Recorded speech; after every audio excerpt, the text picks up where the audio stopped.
Let's go back in time to 1932 as Converse brings you historic footage of the legendary original Celtics, with whom all great professional teams are compared. We have now taken over your radio.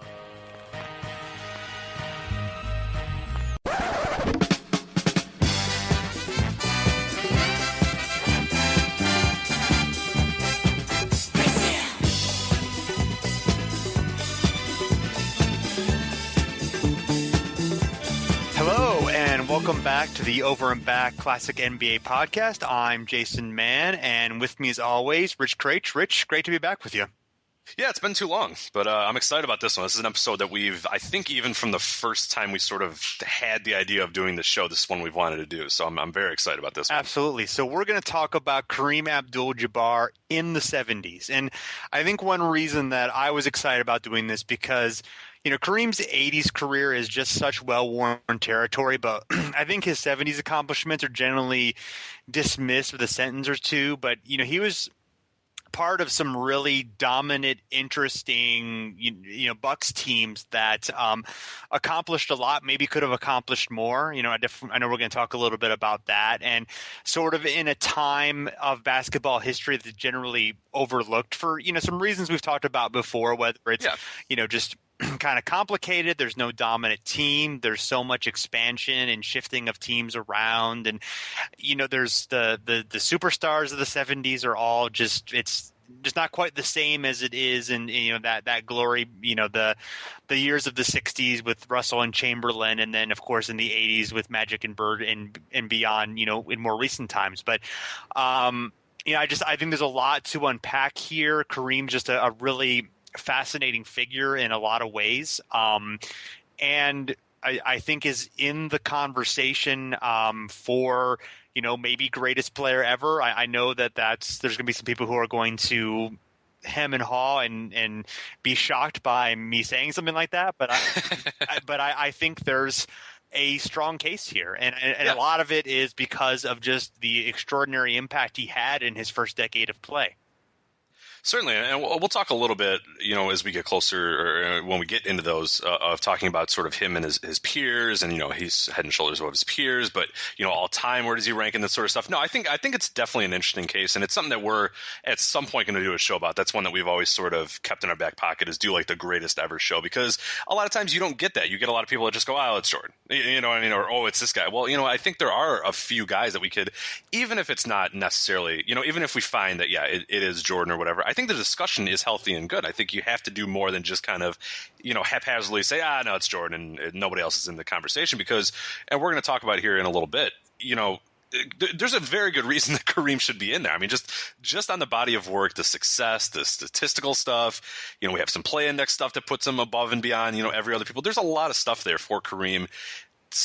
There are probably going to be people, as you said, that are going to say, you're out of your mind, that he would be the best ever. But you know what? I think it's a decent conversation to have, and I think it's one that we're going to have a little bit here, and I think we should have on a bigger level at some point as well. Yeah, well, I mean, he, of course, he has the most points ever, so that's pretty good. Yeah. And 6-time MVP, which is a record, a 19-time All-Star, 15 times All NBA, 10 times All First-Team NBA, 6 championships, was in 10 NBA Finals. Only a 2-time scoring champion, but we're not going to hold that against him. And like I said, played 20 seasons until he was 42. The most minutes of all time. At the time he retired, he was first in blocks and rebounds. He's now third in both categories. And is just he's a Renaissance man too. I mean, this doesn't have to do with, his greatest ever legacy, but, he's written 9 books with subjects ranging from World War II, the Harlem Renaissance, and African-American inventors. He's produced documentaries chronicling the origin of professional basketball and the civil rights movement. Also an actor and activist, a big jazz aficionado. I mean, he's just he's a complicated figure. In the 70s, he was often sort of looked upon as very insular, maybe difficult to penetrate. Just difficult to kind of get him to say anything or to be introspective at all. Although there are some really good pieces of journalism where he does open up some, but I think just kind of from day to day, he was a guy that people looked on with suspicion, and whether it was because of him being very outspoken about race, him changing his name and converting to Islam, and that being something that unusual at the time and was maybe difficult for some fans and some observers to sort of understand where he was coming from, and things like that, and just being a guy who was a 7'2" or whatever. I think his height is always kind of a source of mystery. Giant who was expected to dominate like the great players do every single time, and when he didn't, or when his team didn't, that was sort of he was looked upon of suspicion, or maybe his heart wasn't in it, or things like that. So I mean, there's just a lot of the same Wilt stuff that you get with a lot when you read a lot of journalism on Wilt or whatever at the time, where it's people just assume because these guys are just monsters that every time they come down court they should score. They should dunk on everybody, right? And it's just not realistic, and that their team should always win if they're on the court. Exactly. Although if you look at his high school and college career, which we're going to do a little bit, I mean, it's close, he basically did. So, I just think he's fascinating on a personal, a basketball, political and societal level. I mean, he and this time period are just so fascinating to me, and I think there's a lot of good things we're going to unpack here.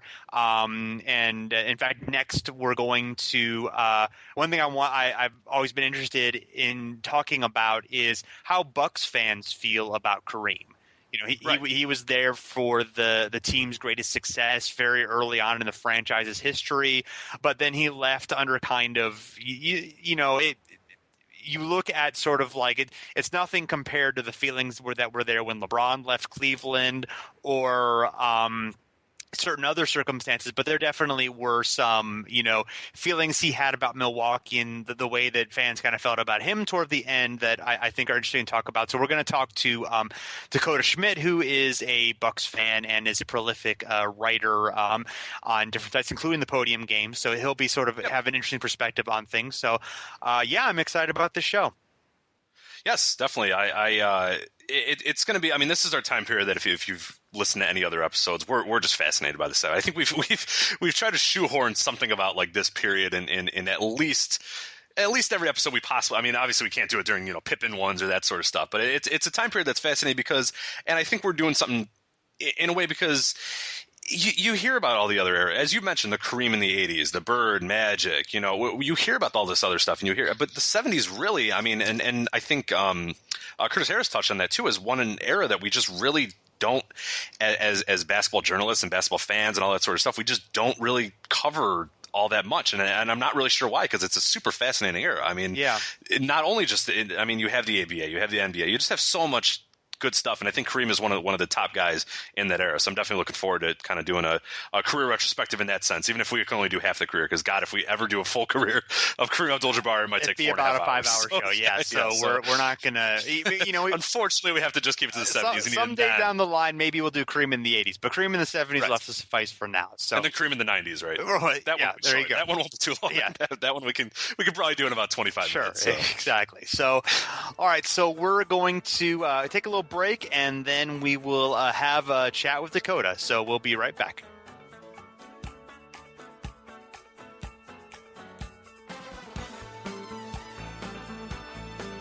The Boston captain is the game's high scorer with 36 points, 101 to 100. What a basketball game we've had. Oscar Robertson throws to Kareem. 7 seconds. Tinkle the sky.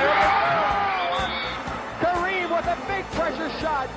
Nothing but net again. I can't believe the way these players are performing out here, Pat. Just absolutely fantastic. The Celtics will still have the last shot of the basketball game.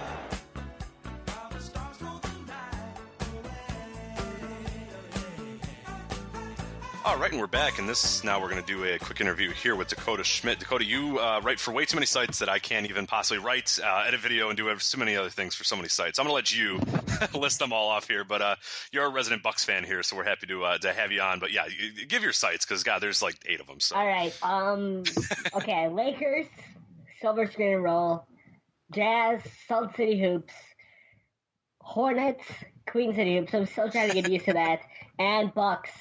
Brew Hoop, add in, of course, the podium game, of course, the site that this podcast is hosted on. And I also write a little baseball to Marlins baseball for Fish Trips, even though I'm a Brewer fan. I don't know why I did that, but I guess I'm just weird that way. And I also have a dog that's chewing on something in the background.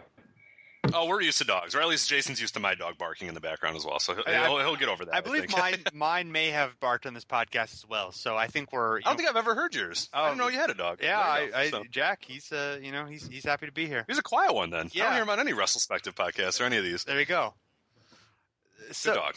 So Dakota, now that we got the dog talk out of the way,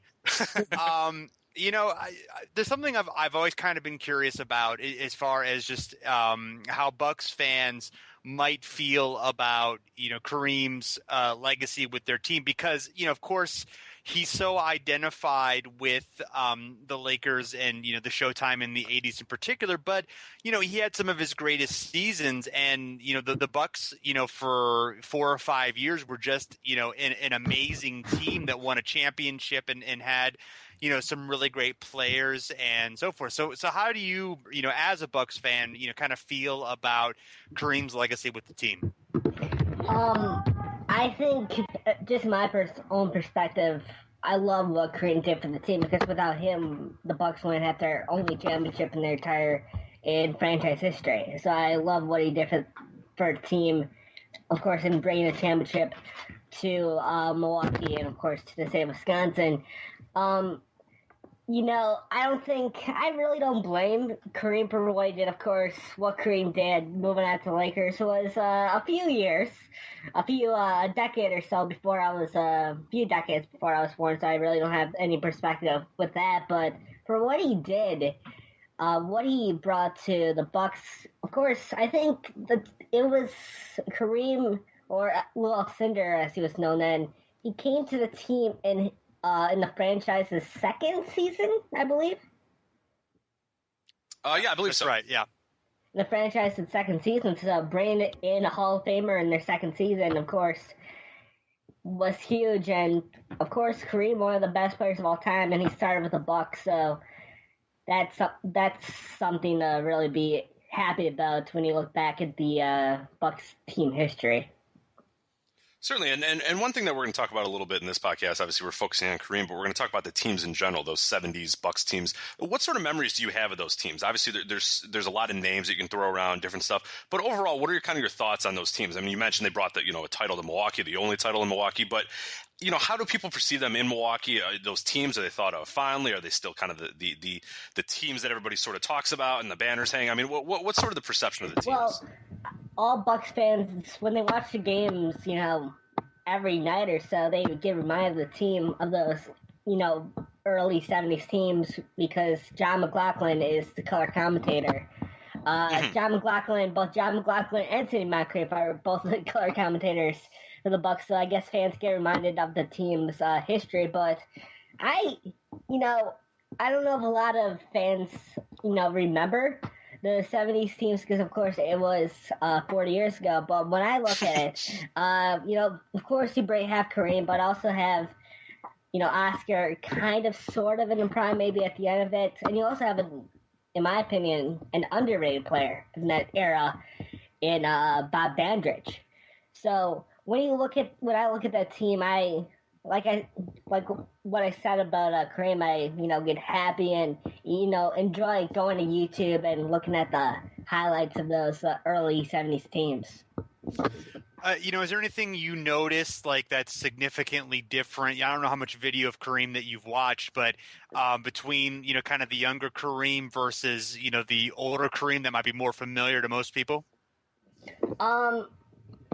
I think he was a lot more mobile during the time. Of course, there's a big difference between, a player when he's, 23, 24, and, during those, early to mid 80s teams when he was, in his mid to late 30s. But from the clips that I watched that you gave to me, Jason, I saw that he was a lot more mobile than what I have seen from him playing with Magic on those, great 80s Laker teams. Of course, Kareem in the 70s and Kareem in the 80s, both really, really great players.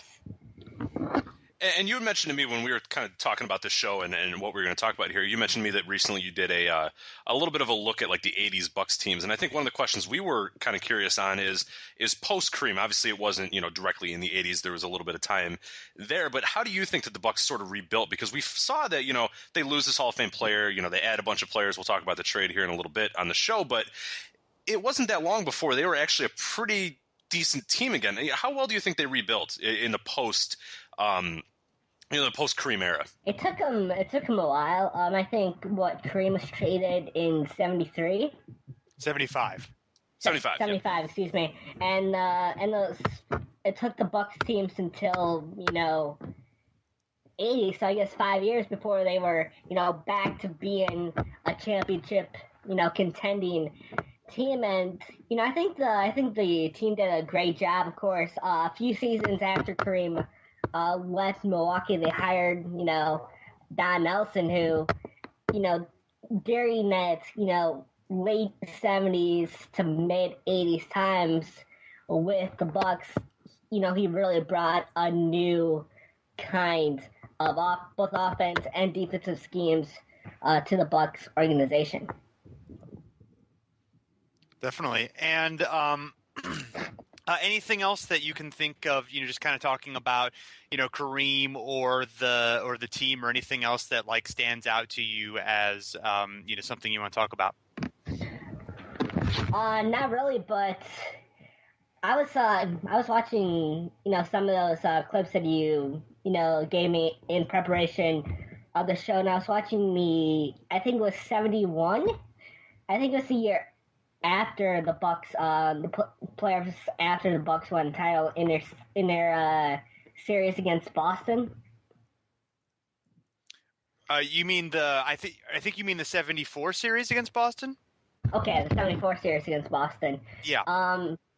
Yeah, and during that time, it was a few years after of course they won the title, but you could still see that chemistry and how they clicked. It really, the 73-74 team really didn't look much different than the 70-71 team that won the title. So even though, the team, didn't get back to winning the finals, they still had that, team chemistry throughout Kareem's or Lew Alcindor's time with Milwaukee. Absolutely. And real quickly before we kind of get out of here, thoughts on some of the other guys. You mentioned Dandridge was a guy that you thought was underrated in a lot of ways, and McLaughlin, who you mentioned, we hear all the time on the Bucks broadcast or whatever. What are kind of maybe quickly your thoughts on a few of those guys? I mean, obviously Oscar, Dandridge, McLaughlin, a few of the other guys on those teams. What were kind of your thoughts on them, maybe in a sentence or two of each one? Efficiency, especially when it comes, to scoring. Of course, during the 70-71 season, the Bucks were the best, offensive team in the league. And those, Kareem, Robertson, Dandridge, McLaughlin, even somebody like Greg Smith or Bob Boozer were extremely efficient scorers. Dandridge shot 50%. Of course, Kareem shot around 57%. So, again, like I've been saying, their offense during the early to mid 70s were extremely effective and efficient. Yeah, definitely. Well, Dakota, thanks so much for joining us in the program and giving us some insight. We definitely appreciate it, and we'll be back in a few moments to talk about the early life of Lew Alcindor.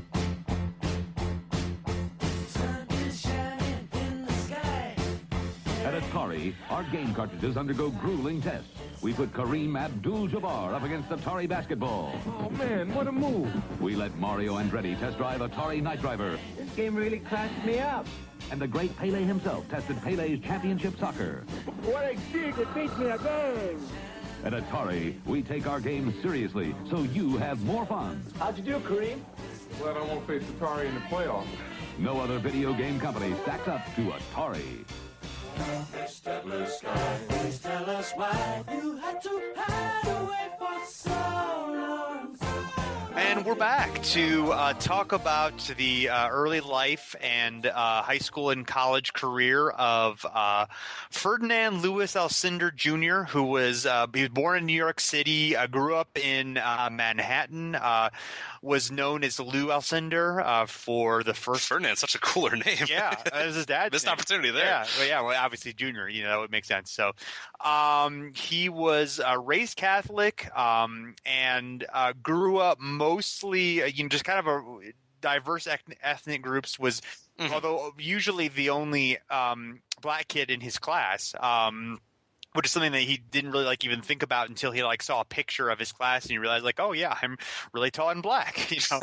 I stand out a lot. Yeah. I did not even notice. Yeah. He attended Power Memorial High School, and which is also a great name for a high school. That's true. It doesn't exist anymore, I guess. But and it wasn't really didn't really take basketball that seriously until 7th or 8th grade, and wasn't really any good at it until his freshman year of high school. And then over that summer, just practiced insanely and developed. And I think as freshman year, he was about 6'10" or 6'11" already.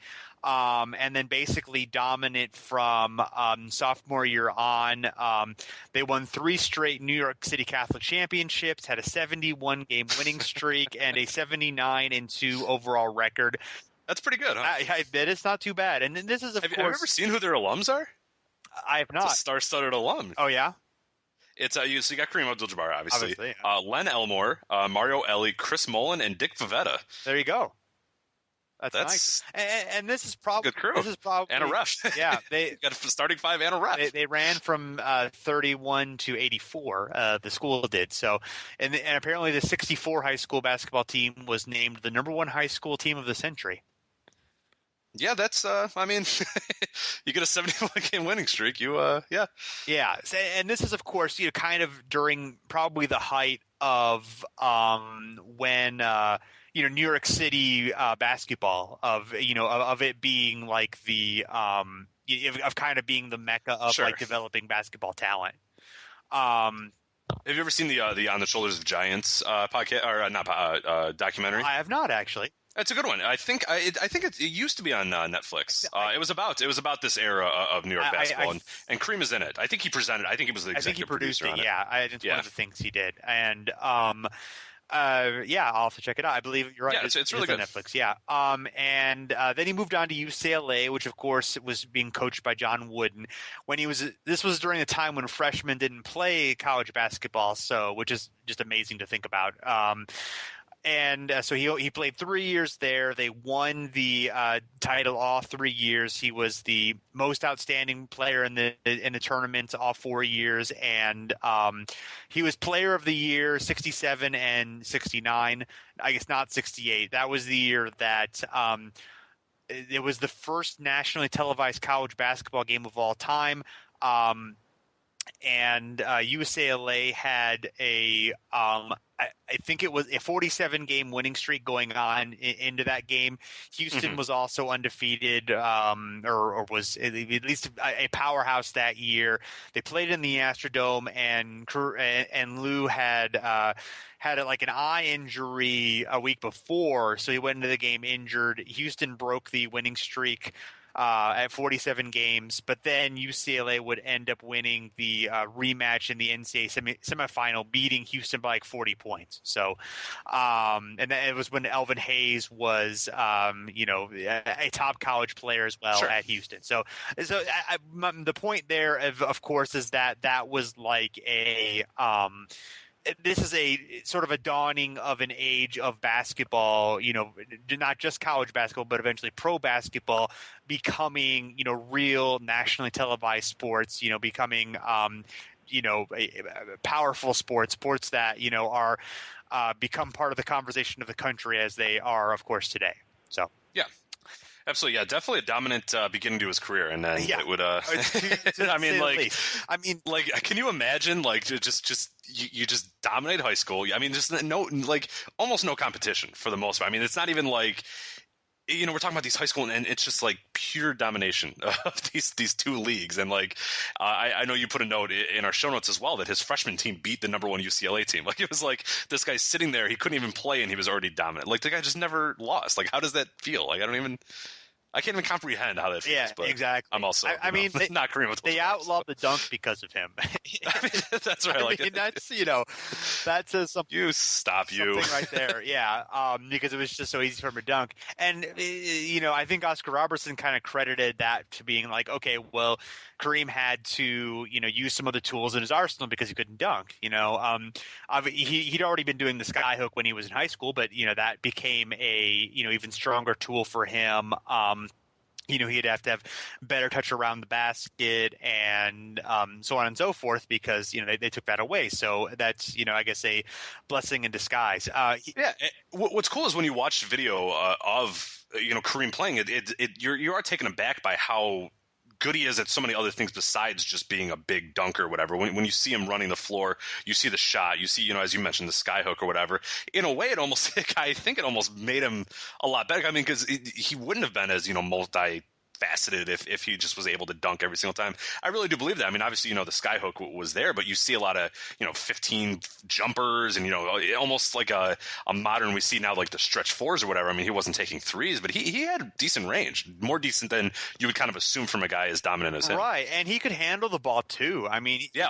I mean, he could dribble. I mean, he just flew all over the court. I mean, you know, you kind of, you think of like somebody like Anthony Davis today who's just this, you know, big player with all these limbs and all this athletic ability and just, you know, can just do all these crazy things from out of nowhere and just has all these multi-versatile things. And we think of him as like a completely new type of player. Well, you know, Kareem was that of the time. You know, I mean, they're not the same player, but I mean, he was just like, I mean, he was being compared. He was like basically like a hybrid of like Russell and Chamberlain. I mean, he was like, he could run the floor like Russell and could defend, but he was also, you know, he had the offensive skills of Chamberlain and could go like all around, you know, instead of just standing in one spot, which Chamberlain tended to do, especially later in his career. He could, you know, kind of move all over, you know, so it's, you know, just kind of this incredible thing. Also, during that time, it's kind of like a political and social awakening for him. He's obviously in the mid to late 60s, and that's a time, you know, where that's, you know, in Berkeley, the UCL campus is at the epicenter of a lot of the student protests in Vietnam. He boycotts the 1968 Olympics because of unequal treatment for African Americans. That was the same Olympics where they, some of the Olympians did the, you know, Black Power slogan with the raised fist when after winning the gold medal. So just a, you know, very divisive time, but he's awakened in that. He also he converts from Catholicism to Islam, meets a you know, spiritual mentor that will be very very serious for Kareem in the 70s as he changes his name and becomes more vocal, more active in that. And also it's sort of something that leads him, sort of consumes him, leads him to sort of become more isolated and more withdrawn from people, which will affect the perception that people have of him and the way he feels about other people. There's some interesting things there that I wouldn't normally get into such a detailed conversation about someone's religion, but for him, I think it's important. It's very important. Yeah, because is. And you know, he, other than Muhammad Ali, he's the most famous athlete to convert to be a Muslim. You know, and it should be noted that you know, Ali was part of the Nation of Islam. You know, which was kind of a splinter group that was kind of famous because of the associated with Malcolm X and so forth, where Alcindor was just, you know, more of like a mainstream Islamic group. They were sort of a, like, you know, Islam, much like Christianity, has a lot of different denominations. So I don't want people to equate them as the same thing because they are very different. That will that will be made clear as we go through some of the events of Kareem's life. But just want to kind of get into that. So after the 3 championships, he leaves UCLA. He has the choice between the NBA and the ABA. The ABA is definitely willing to kind of ensure that he will be able to play with the New York Nets if he decides to leave the. I don't know if the Nets necessarily had the first pick, or if they were just willing to be like, yeah, you can play with the Nets. It's fine. We're willing to do it. Where do you want to go? Because that was like the third year for the ABA, I think, or maybe the fourth season for the ABA, right? When and getting him would have obviously been a huge coup.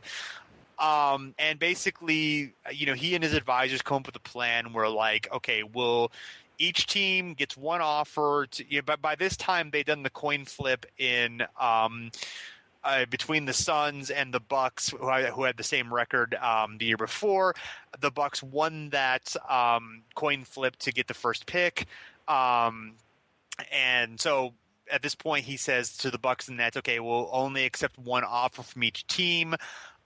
There's an article sort of describing it where, and Kareem also talks about it in his first book, where he kind of talks about like the Bucks and the NBA make a good offer, and then the Nets make kind of a surprise, and the ABA makes a surprisingly disappointing offer, and then eventually like the Nets call back. It's like no, that wasn't our bid. This is our bid, and it's higher than the NBA's bid. But at that time, he's like, well, I don't want to go back on my word. I feel like I'd be a hypocrite for doing that. So it's too late. There's thing, and then there's another story that I think is both in Bill Simmons' book and is in the Terry Pluto ABA book. Yeah, it's in both. Yeah. So you talk about that one.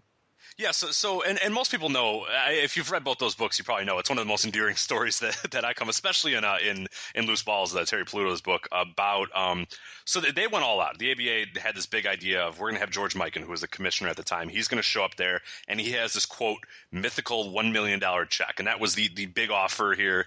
Here's this check, we got him. Kareem's coming to the ABA, or Lew Alcindor's coming to the ABA. The story, and I don't know. Have we ever confirmed? Like, it's just kind of like a wives' tale. I don't know. Yeah, I feel like the story, I've read it slightly differently in different places, so I don't know. Yeah, maybe it's not. Maybe it's true. Maybe it's not true. But I'm going to go with it's true. I mean, that's the ABA. Like, pretty much, if it's as ridiculous as possible, it's probably true because it's the ABA. Like only the things where you're like, that can't be real, and it's like, I don't know. It's the and the ABA is one of those weird ones too. It's almost like the Negro Leagues in that sense, where like stories get passed down, and because they get passed down so many times, they just kind of become true because so many people have just sort of said it, and guys say it. So it's whatever. So essentially, George Mikan has this $1 million check. Apparently, he just never gives it to Lew Alcindor, never talks about it. There's always it stays in his pocket. There's stories. I mean, Bill Simmons writes he either got too nervous or forgot, or there's like, and Pluto just kind of says like Mikan's just an idiot and just completely forgot, and then like when he was done, just was like, oh crap, I forgot to give him the check. I don't really believe that George Mikan could be that dumb to do that. I mean, that was the sole purpose of being there, but it's a fun story nonetheless. So essentially, that the ABA probably could have gotten him if George Mikan had gotten the check out of his pocket, which just stayed in his pocket for some reason. It was in his coat pocket, correct? Yeah. Yeah, and is that what I said, or like his suit jacket or something like?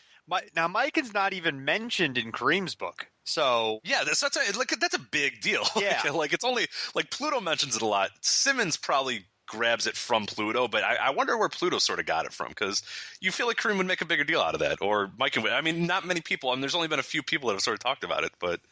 It's a great story nonetheless. Yeah. I hope it's true, right? Because it's just so perfect. Yeah. Like it's so ABA that they would be like, "Oh shit!" Like we forgot to give him the check. Right? Like, yeah.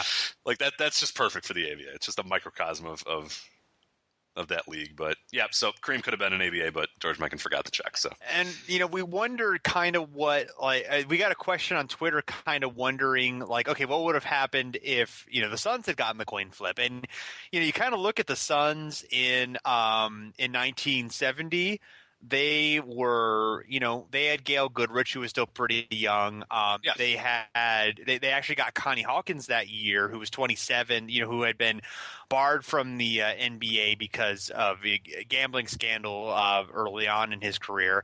They had Dick Van Arsdale, they had Paul Silas, so they definitely had some talent. And then the year afterward, the year they would be 48 and 34. So they were definitely a team that was on the rise even without Kareem. So we would imagine. Now it's hard to know, like if financially they'd have been able to get Hawkins if they didn't get if they didn't get Kareem. But Sure. but still, that's that's sort of an interesting what if, of course, because they were so close. And there's this in one of the many video clips you watch, you see like a Jerry Colangelo on the phone, very young Jerry Colangelo, of course, on the phone, and then getting the news that the Bucks win the coin flip, and you just the look on his face of just like, oh man, come on, Yeah. Yeah.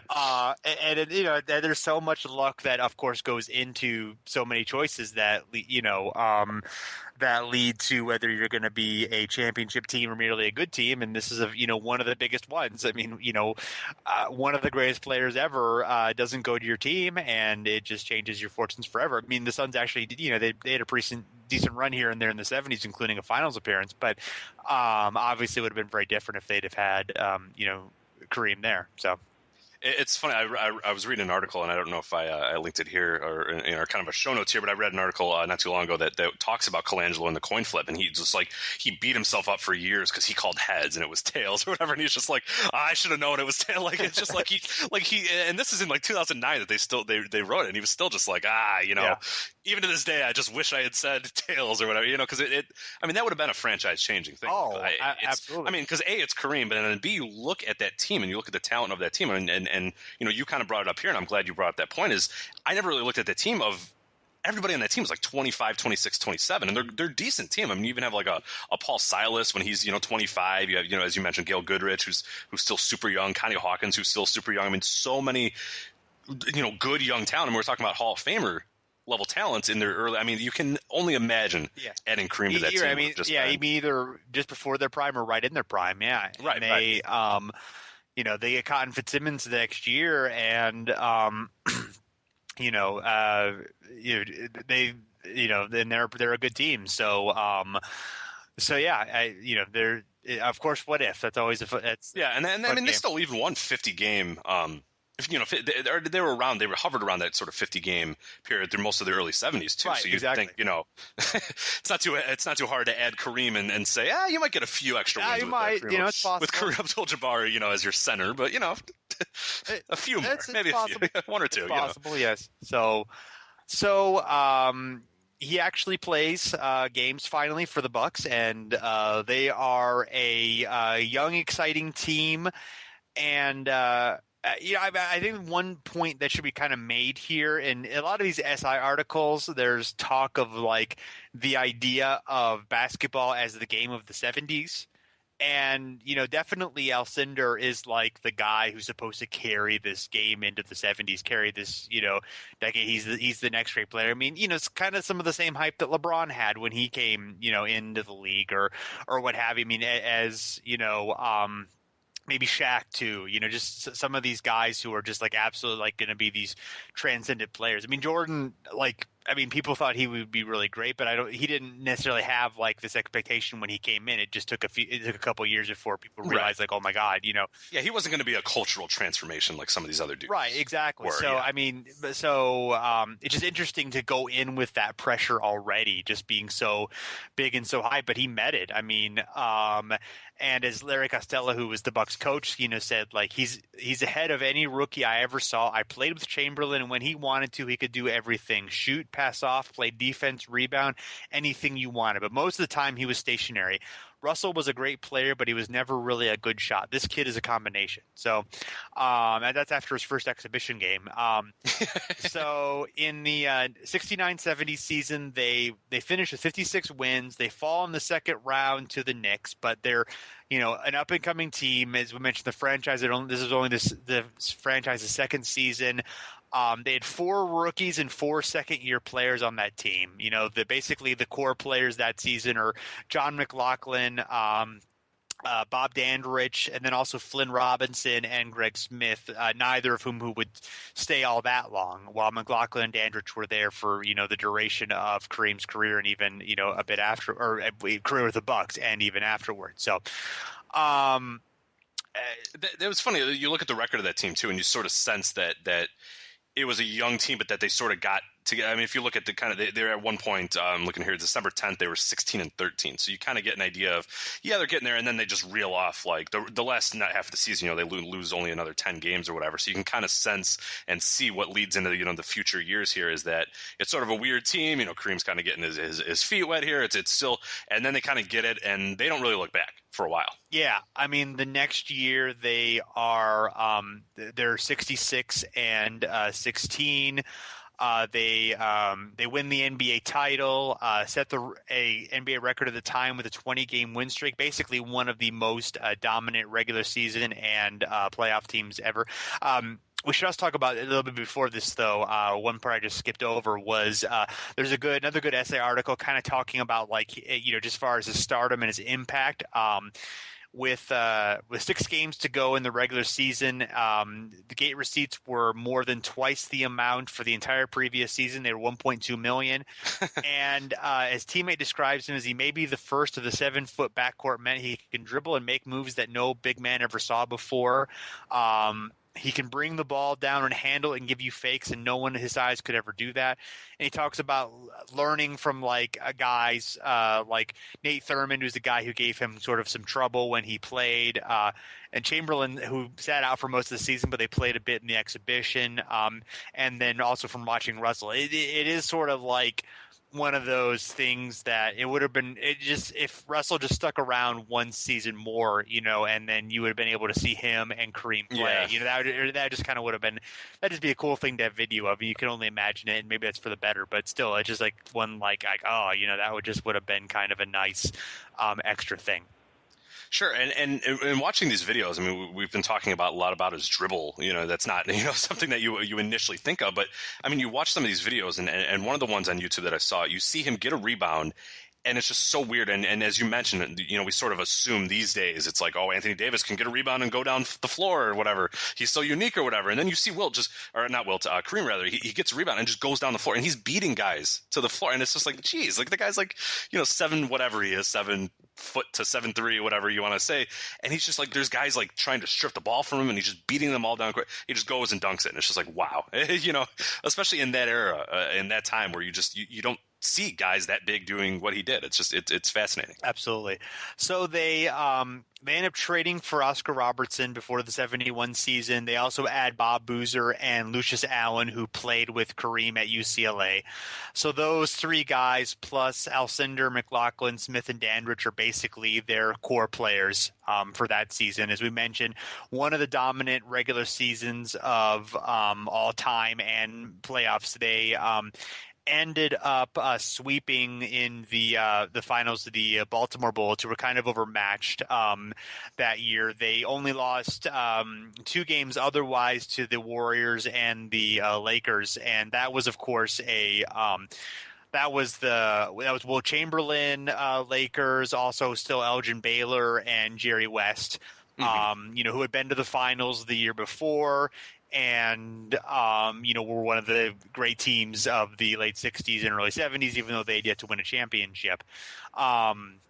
So, very impressive. They were hoping to have a rematch against the Knicks, because this was the first year the Bucks were out west. In Kareem's first season, they were in the East. So instead of playing the Knicks earlier in the playoffs, their only chance to play the Knicks was the finals, but the Bullets managed to pull off an upset, but sort of exhausted themselves in that series.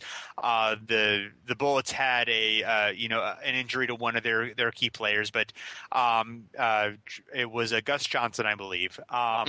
And they were led by Wes Unseld, Earl Monroe as well, Jack Marin. So they had a good team, but were not.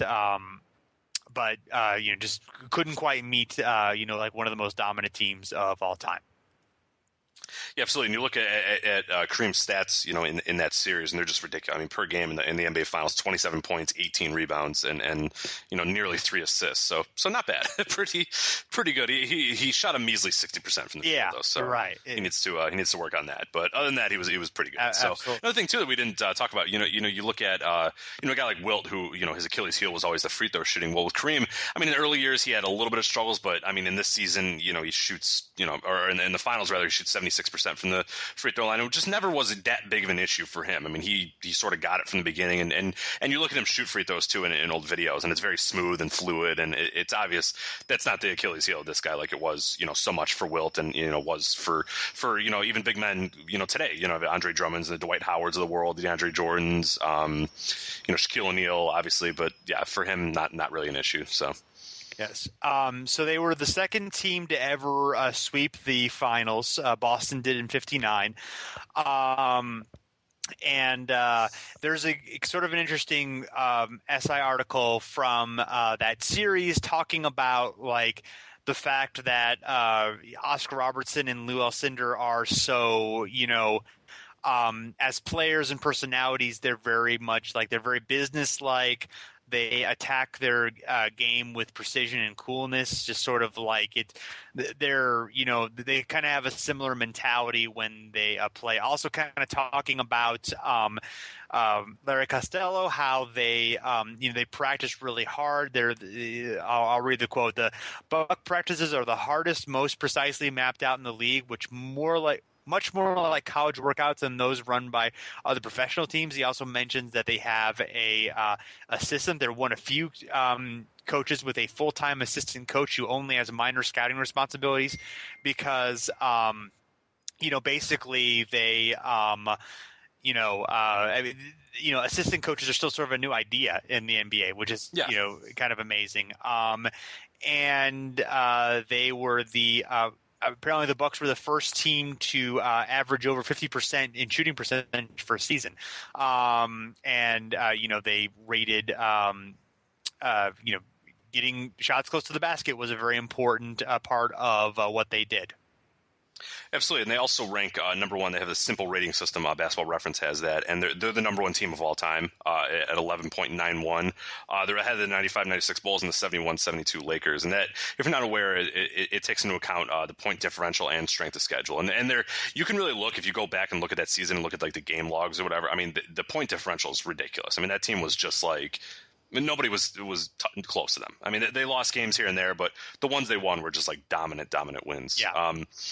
So the day after they won the championship, May 1st, 1971, he publicly announced changing his name to Kareem Abdul-Jabbar, and I guess this is kind of a good time to talk about his faith a little bit more. But it's interesting because the faith it's such a major focus of his first book written in '83.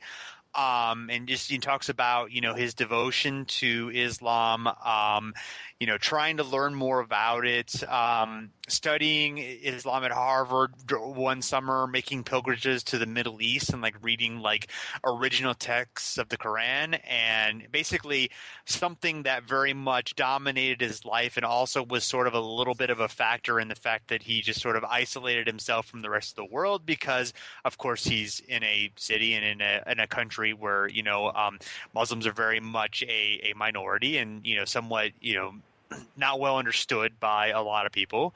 But there is not much mention of it in his second book, which was written in '89, which is basically like a diary of his last season, but also does kind of go back into some things in the past and some highlights of his career, some things that were and weren't talked about in the first book, and so I mean I do think that kind of part of that he writes about at the end of his first book where he just sort of talks about how his faith had kind of kept him, or just his feelings about it had kind of led him to not live in the world. And he felt like it was time for him to be able to kind of balance both things, to be able to live in the world and also be able to and also to keep his faith. So that's just sort of something that he kind of wrestled with throughout, most of the 70s. And there's some traumatic things that happen in his life that have some effect on that. We'll kind of go through a little bit later. But just kind of wanted to talk about, that the importance of that. And of course, like we mentioned before, other than Muhammad Ali, he's the most famous player in a sport to do this. And obviously. It was something that, made him different and made him stand out, even more than he already did. And I think in a lot of ways it does still sort of, his legacy is still in a lot of ways tied to that, as long as, in terms of how he's perceived by, the media at that point and how he's sort of perceived in history. So I think it is a very important thing, because it's not something that's just, he did it and everybody just kind of said, oh, that's cool, whatever, do whatever you want. It wasn't. Yeah, I mean, it was very, there was controversy, There was a lot. I mean, it wasn't just, oh, well, Kareem's, he's Muslim. Oh, that's okay. Yeah. Well, that's fine. Just keep on doing what you do. Like, it was very jarring for a lot of things. I mean, he's asked at a point early on where, are you change your name? Are people going to call you that? And he's like, I expect them to. It's my name. And then there's like another one, like, well, like, in the media guide, he's like, well, yes, that's my name. I changed my name. Yeah. Damn it. Well, there is one player, because there already had been a few that had changed their name at this point. He wasn't the first, but he was definitely by far the biggest name.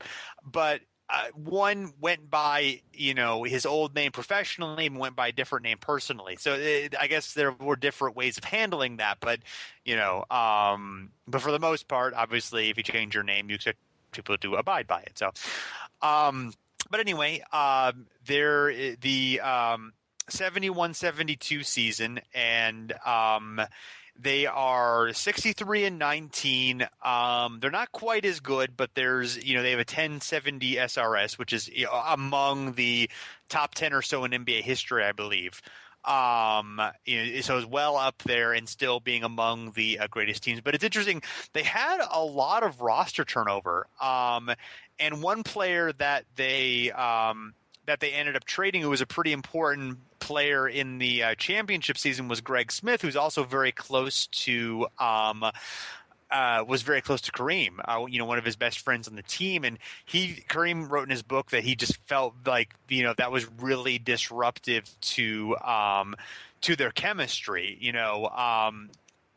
they traded him for Curtis Perry, who was, I guess nominally they were looking for a power forward, and Greg Smith was a little bit undersized for that position, but he was like, yeah, but he rebounded like heck. It was just kind of like one of those things that sort of starts, like, okay, there's a few divisions here, kind of things going on, sure. But, they, now, they're 63-19, but they end up losing in the Western Conference Finals to the 69-13 Lakers, who of course are, at that time had the, greatest regular season record of all time. And one of the greatest single season teams of all time. That was the year that Bill Sharman took over for the Lakers, and Jerry West kind of installed a system for them for the first time, made Jerry West into more of a point guard. They got Gail Goodrich back, and he filled in at shooting guard. So they were just like all the pieces kind of fell in. Everyone kind of knew their role, and they were, just at least for that season, better than the Bucks. But the Bucks did end up winning ending their 33-game winning streak. And it's kind of I don't know how much of you were able to kind of watch that game, but it was sort of a fascinating game to watch. Yeah, it was. No, I watched not as much as I would have liked. I'm actually going to go back after this and watch the rest of it. But no, I watched little bits and pieces and little clips. But it's a very, very interesting game. And you could tell that, like, from the players' demeanors and everything. I mean, you watch a lot of older and without context, it's kind of hard. But knowing the context of this game and knowing, what was on the line, you could tell that everybody is really just amped up. And the crowd's amped up. Like, everybody, I mean, I can only imagine being there live and watching that. It had to be fascinating. Yeah. I remember something similar. I mean, I went to a Bulls game when the Miami Heat were on their. I forgot what they ended up. 27. What did they? 27. Yeah, I was at. I forgot exactly which one it was. The Bulls were at, and it was just like every possession was like, Game 7 of the NBA Finals, because that was, in the regular season, that was as close as you were going to get to like a huge moment. Everybody wanted to knock them off or whatever. And I can't imagine this, especially when you have, because the Bulls were just kind of, they were what they were. Whereas you have, a Kareem, you just have these two titans going up against one another. I can't imagine. How great it was to be there live. But no, you can tell from the video, it's a fascinating game. Yeah, and you basically, there's seeing the battle between Wilt and Kareem is fascinating, and also between Jerry West and Oscar Robertson is really fascinating. There's some good play there. I mean, it's a fun game to watch. They have a great contrast, those two teams. I mean, in terms of like matchups and that sort of stuff, where you a lot of times you don't. It's gonna be hard pressed to have two of the best big men ever going up against each other, and then also two of the best guards. You know what I mean? Like, it's very rare that a team will have two of those guys on there, at a time. So the contrast is very interesting. Yeah, absolutely. So, and then the playoffs, they beat the Warriors again, but then they meet the Lakers again, but they end up falling in 6 games to the Lakers. But I mean, again, they're a 69-win team. It's kind of hard to, it's sort of hard to say, well, even though these Bucks are one of the, another, just basically two of the greatest teams of all time, these individual teams in a season, battling up against each other, it's hard to fault the second best team for falling in that playoff series. But, so we move on to one thing we want to mention is a couple of things from 72 is that draft, they actually draft Julius Erving. They had the draft rights to Dr. J. Now that was, I believe he'd already played a season in the ABA. Yeah, he'd already played a season. He played a season with the Virginia Squires. He was trying to get out of that contract, and he even actually played some practice and maybe even played some exhibition games with the Hawks with Pete Maravich. And there's stuff in Julius Erving's book. There's a excerpt of it on Deadspin that has more of the story.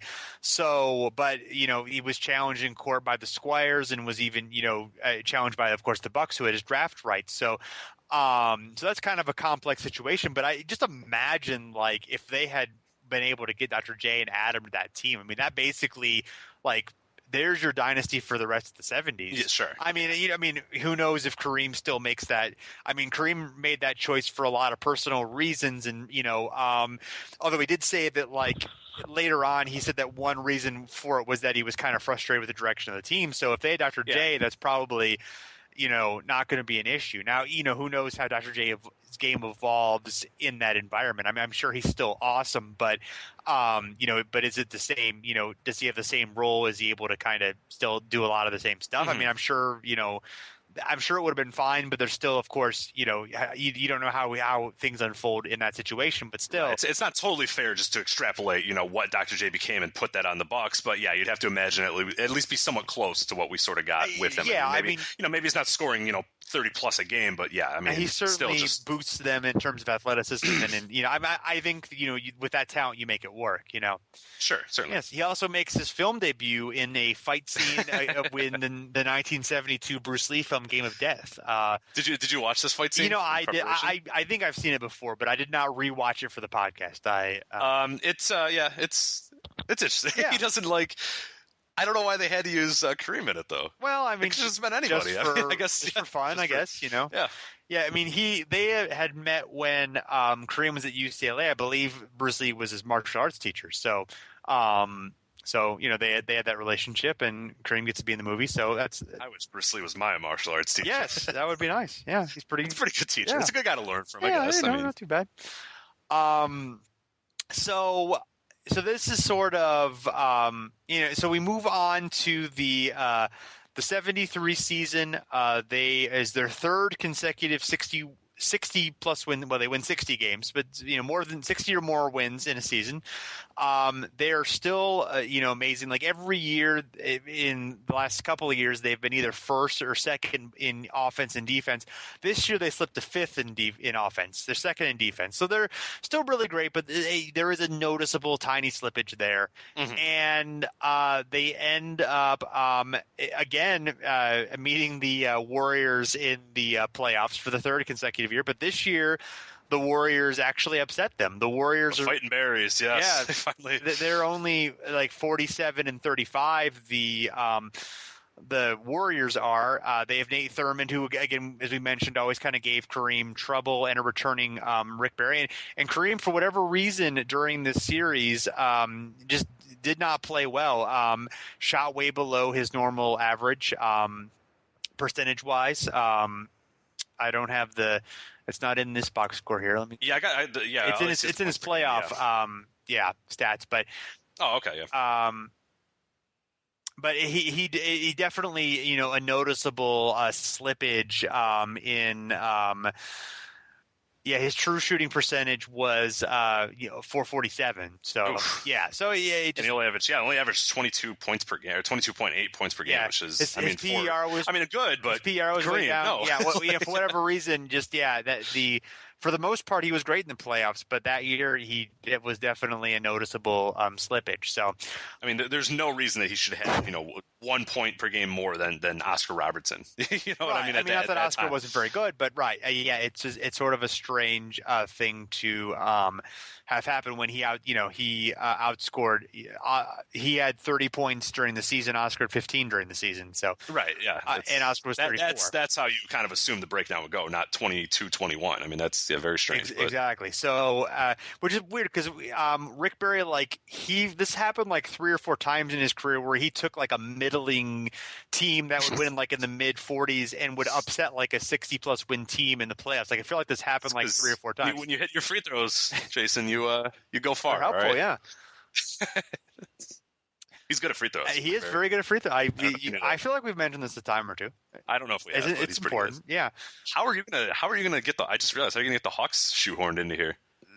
The 2005 Hawks? I don't know. I am very interested. I'm just going to sit back and watch how you're going to try to shoot them. I wasn't going to mention anything, but I wanted you to at least there's a challenge. Even though Kareem is most identified with, the hook shot with his sky hook, there are other players who had some pretty good hook shots, including Kevin Willis, who played for the 2004-2005 Hawks at, I believe, 42 years old at the same age. I was young. That Kareem retired at. So there you go. I just want to make sure because I it's important. I'm glad that you gave me that segue. That was very nicely. That was a very nice pass. That was a very nice assist for my slam dunk there. Yes, yeah. I was very worried of how you were gonna. I don't know if there's anybody. Kevin Willis probably. I mean, I'm sure he debuted in like 1976, so I'm sure you could have fit him at some point there. But it's all right. And that year, actually, the Bucks won 14 straight games to end the season to equal the Lakers' record. And the NBA wanted to do a tie-breaking game, but the Players Association said no. So Milwaukee ended up winning a coin flip to get the seed. And Milwaukee and their coins. Yes, they do well in the coin flips. But that would of course would be just awesome if they had been able to do the one game playoff. Yeah. Well, I wouldn't have. Yeah, I mean, they both would have still made it, but it would have been for seeding, I guess. Yeah, right. Yeah. I'm in favor of one more like one game deciding a bunch of. I mean, I'm really not, but because that happens now. Baseball's sort of been overrun by like, hey, let's have one game. But I think in the NBA it's a little bit more fun because it's less randomized. In that sense, where baseball, like you have a pitcher who's good or bad on any given day. But basketball, you pretty much know. But then there's just so much. I think for seeding, it's fine. I think if it's like if to get into the playoffs, I wouldn't be in favor of it. But to set a seed, that's fine. That's I'll do it for the 8th seed. Hey, the 7th, 8th seed. Yeah, screw it. Yeah, there you go. Do it. Have them go die to get, even though nobody. I mean, I think they'd probably actually that game would probably be not very good. And that's one problem with like some guys have that idea of like Bill Simmons has mentioned that of having like the closest to the playoffs get like, the number one draft pick or whatever, but like nobody would ever want to make the playoffs then because it's really, I mean, making the 8th seed is I'd probably rather just not make the playoffs than I don't know, the 8th seed. But the team, I don't know, the players, I mean, they get that playoff money. It's not a whole lot of money. Yeah. But I feel like the motivations between the players and the teams are like different. That's true, yeah. I think it's extremely rare, if ever, that a player is really going to like go through a scheme in which, they're going to go along with that. So during the off season, I take that back. I think it was during the season. I'd have to check on the date on this, but it was there's a mass murder at a Washington D.C. home that was owned by Kareem, and it was basically the family of his spiritual mentor, Hamas Abdul Khalis. And he had met Hamas during his time at UCLA when he converted, and basically, like, here's a guy who like basically helped choose Kareem's wife. Like it was like two women who had both converted to Islam because Kareem wanted them to, and one that he loved more than the other who he had more of a friendship with, and that basically he like allowed him to make this choice for him. So that just kind of shows the power that he had in his life. He Kareem had bought this house, and it was basically like a group home for they were the Hanafi Muslims who were an Orthodox Islamic group. It was a 3-story building, and basically 7 people, including 5 children ranging in age from 9 days to 11 years, were murdered in the house. Just obviously a horrific thing.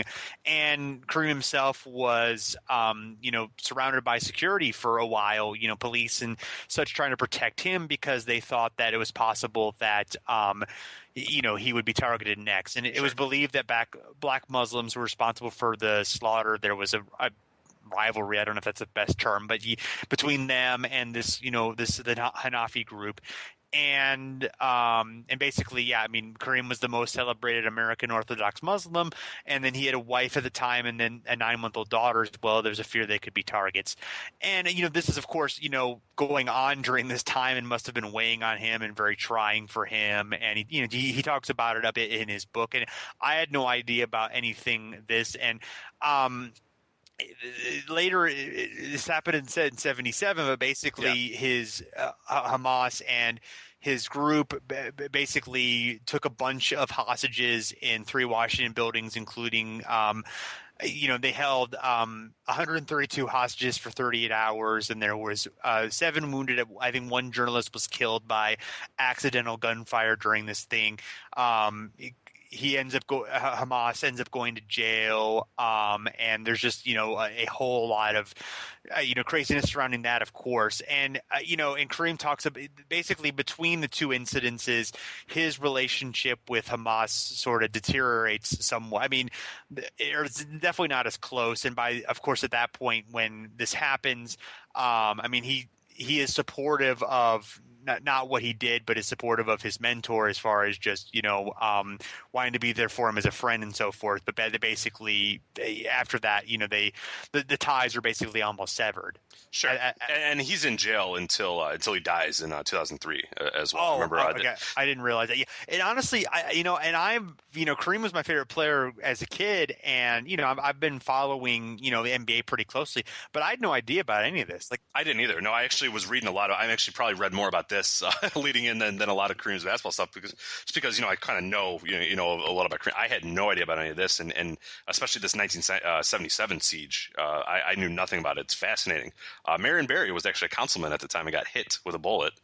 The famed the mayor, Washington D.C. mayor. mayor. Exactly. Yeah, he actually just above his heart, he got a shotgun pellet, and obviously he was able to survive. But yeah, it's a very fascinating thing. And then when you look at the demands and just I just had no idea either about the hatred between the 2 different denominations, the Nation of Islam versus that. It's just very interesting stuff. I definitely recommend people look it up.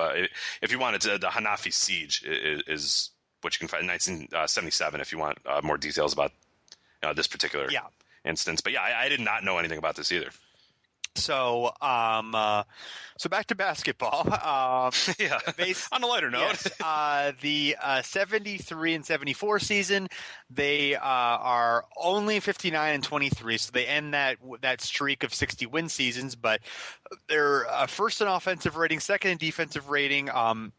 They run through the Lakers and Bulls in the playoffs. They finally do not play the Warriors in the playoffs. So they do play the Lakers again, and they beat those teams pretty handily. But then they fall to the Celtics in 7 games. Mm-hmm. And Kareem hits a big skyhook in Game 6, after 2 overtimes to win Game 6 in Boston, but they fall in Game 7. Now they do. Lucius Allen is injured during the postseason, so they kind of their guard play is less because of that. It's one of the reasons why they do. And it was kind of interesting because they kind of talk about there's another great SI article sort of comparing Kareem and Dave Cowens.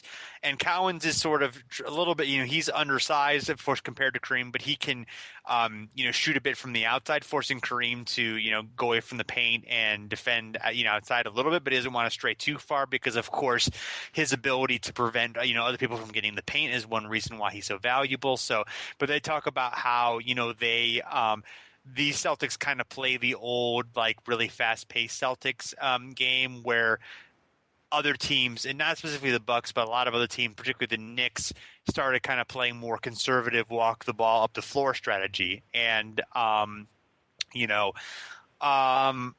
that is one thing, real quick before we get it, when you watch these 70s, tapes and videos, you notice just how quick the game is and how, you watch today's basketball and you don't realize how much they value possessions and not wanting turnovers. Where in the 70s, it's really, you watch the 80s too, and it's a lot of the same way when you watch kind of the Showtime Lakers or whatever.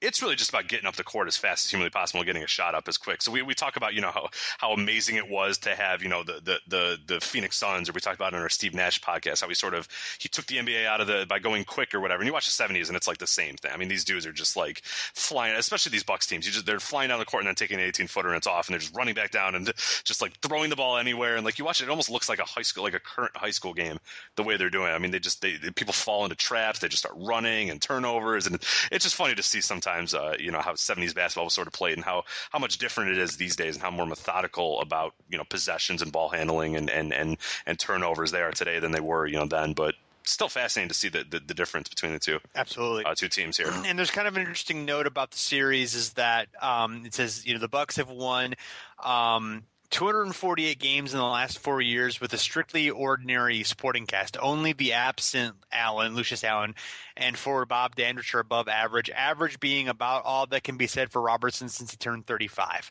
So that's kind of an interesting perception of the Bucks themselves. I mean, at this point, John McLaughlin is toward the end of his career.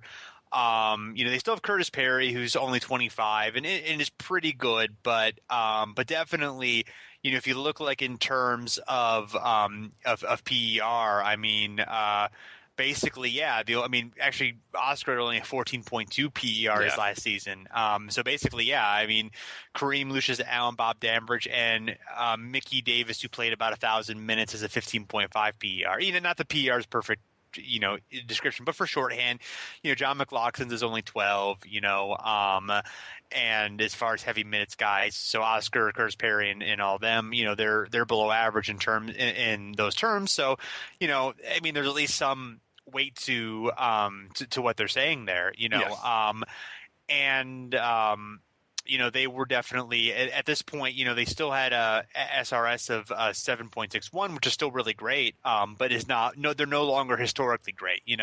This is sort of an odd team to, of all the teams, the two teams before that didn't make the finals, this is sort of an odd team to have made it, even though they were still pretty good. And I do believe they had I don't know if they had the best record in the double check whether they had the best record in the league or yes, they did have the best record in the league. And another thing that's sort of interesting here is like the previous couple of years, there's a big split. There's like these gaudy win totals in the Bucks, mostly responsible for that. That Lakers team, obviously, too. And the Celtics, I believe, the previous season were a 68 win team, even though they didn't win the finals. But starting this year and going through most of the rest of the 70s, there are few, if any, 60 win teams. I think maybe Golden State had a 60 win team during that time, but there's almost none. But the worst records, are like mid 20s. So there's an extreme amount of parity over these next few seasons, which is really interesting. And part of it, I think it's amped up once the ABA and the NBA merge, but it even happened before then. And it's hard to exactly know why. I mean, expansion has at least have something to do with it. But it's just, this is the only time that I can really, at least, the study that I've done, and admittedly, I don't know if I've looked at it that far in detail, but as far as like, this is the only time that's really happened, at least since the very early days of the NBA.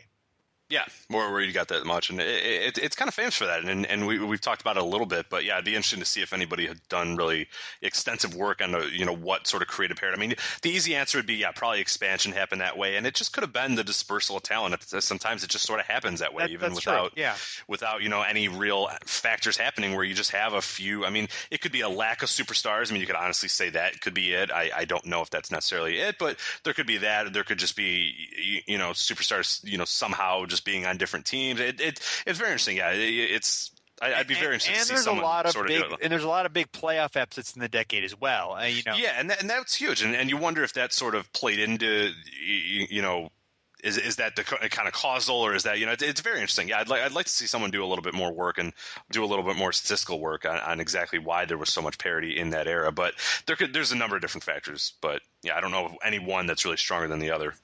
Yeah. So Oscar retires, and there's an article in the Milwaukee Journal from right before the season beginning where you ask, will Oscar be missed? Kareem says, well, maybe not as much as people think, because we'll have more flexibility and speed. There's also a lot of hype about him playing Bill Walton for the first time. Walton, of course, being the great UCLA star after Kareem, and them finally playing in the pros. In fact, their first exhibition game drew a sellout crowd of 13,000 in Dayton, Ohio, of all places. I don't know why they'd be playing, because usually, it's nowhere near any other team. Right, yeah. I mean, obviously it's not uncommon. Green Bay. It's not Green Bay, or it's not Eau Claire, Wisconsin. whatever city is near Portland. Yeah, or even in California, or I don't know. I mean, Los Angeles, right? At the UCLA's campus, it's very strange. Ohio. Yeah, right. So, good for Dayton. Yeah. And this is the night before Kareem actually breaks his hand, and he does that during an exhibition game with against the Celtics. Don Nelson scratches his eyeball, and he's had several already of times where his eye has been injured, and then he punched the backboard post in frustration and broke his right hand. So yeah, it was definitely like a not a good start to the season. No, and basically, yeah, they play terrible without Kareem. They start 1-13. They end up being 3-13 once Kareem comes back, but they're not that much better with him. I mean, they're 35-31. They end up 38-44 on the season. Basically, the only good players left are Dandridge. McLaughlin's okay, but as we mentioned, already aging. And then they trade Lucius Allen for Jim Price to the Lakers, and Jim Price ends up being pretty good for them. He's an all-star that season, but really, other than that, they're just don't have they're kind of young, but they just don't, for whatever reason, they're just not that great. Kareem, the totals are down a bit because he only played 65 games that season. The shooting percentage is down a bit too. It's 513, which is, other than his final season, is his career low. Wow. Yeah. It's not terrible, but it's just, he's still, for Kareem. It's obviously, context. Yeah, the second worst, right? So he's still really good, but definitely it's a down season for him. And then there's a SI article where when he returns from his broken hand. And it makes note here where apparently Oscar was going to come back, but the Bucks tried to rewrite his contract, basically wanted to take a no-cut clause out of the contract so they could put him on the expansion list if there is one. And then Robertson he said, Robertson elected instead to expand to CBS as a color analyst. So, and then they talk about, he comes back with goggles and they mention the goggles. They're like shatterproof plexiglass. The first pair weren't wide enough, and I've seen a picture of them, and they're like they're black, and then they have these big circles. They're not like the classic ones that he ends up wearing for most of the rest of his career. They're really big. They almost look like scuba gear, Yeah, they're very odd. Yeah, he would have done well in today's modern. I mean, you look at the goggles now, and they're just so much better. Where his are just those look like they would fog up the ones he had. And I did that. I always feel like they did every. I always remember seeing him. You kind of take them off and mess with them and play with them and stuff. But yeah, that's yeah. And there's the goggles. Yeah, I always loved it. I mean, are you a bigger non-goggle or goggle Kareem fan? Well, I don't know. I mean, they're both. We need to answer this they're now. both pretty great. I don't know. I need some time to ponder. Unacceptable. Right now. I'll give you an answer by the end of the show. Okay. So a couple of the notes. There's a story of Kareem forgetting to pack his goggles, and one of the equipment, one of the trainers has to go to his apartment, and they can't, and they're not, and he can't find them, and he has to call, and they're playing the game, and he calls to the floor, and is talking to somebody on the floor. It's we're in the middle of the game now, and he's I can't find him, and they eventually find him in Kareem's car, and they bring them back. And then there's also there's some frustration, by Bob Dandridge with Costello, who is also, he's been there with the Bucks since '69, which is Kareem was there, and then he's, and there's a quote before then from Costello saying, "Oh, my system's easy; it's not that bad." And then he's like, "Yeah, what seems very easy to him is very difficult for a lot of players." It's just very confusing to new players, and they have so many new guys who's coming in. There's so many, the basic offense hasn't changed, but there's so many options, so it is confusing people. So it's just an illustration of hey, the coach and the team aren't necessarily on the same page. And I found where with teams that have been together for quite a long time, coach and player, it's just there does seem to be eventually that frustration, that stuff does boil over, especially when you're having a season where you're playing such a disappointing level. So. Yeah. And that happens with, you really look at the coaches in NBA history, and it's very telling. I don't know if we discussed this on a podcast or not, but you look at the tenures, and it's Sloan and Popovich, and there's a few others, but really, even the best coaches, they just, at some point, guys need to change, teams need to change, franchise need to change. It's not you would assume where these guys are there for, being there for 10 years is not really the common thing. It's more the 6 to 7 years is about where most of these guys end up going, and there's a few here and there in history, but yeah, it's very rare that guys really stick around forever. It just doesn't work. When you go between transitions of franchises and players or whatever, it always seems to get a little odd, and we've seen that even with the best coaches. I mean, Popovich is about the only one who's really, just because really, I mean, his teams haven't transitioned much, and Sloan obviously, but there was a lot of, I mean, we saw Sloan. I mean, Sloan probably could have still be here, but the transition from a Malone and Stockton to Darren Williams or whatever was too much for him to kind of work out either. So it's interesting. Yeah, well, it's funny because Larry Costello, who has led, who had 5+ seasons of 50+ wins and, led one of the greatest teams of all time, has 2 more or 2.5 or like 2.25 more years with the Bucks after this, and then has 1 season with the Bulls, not even a full season with the Bulls, and then his NBA coaching career is done. He coaches college for a long time, I believe. I think Niagara University where he went to college, but other than that, it's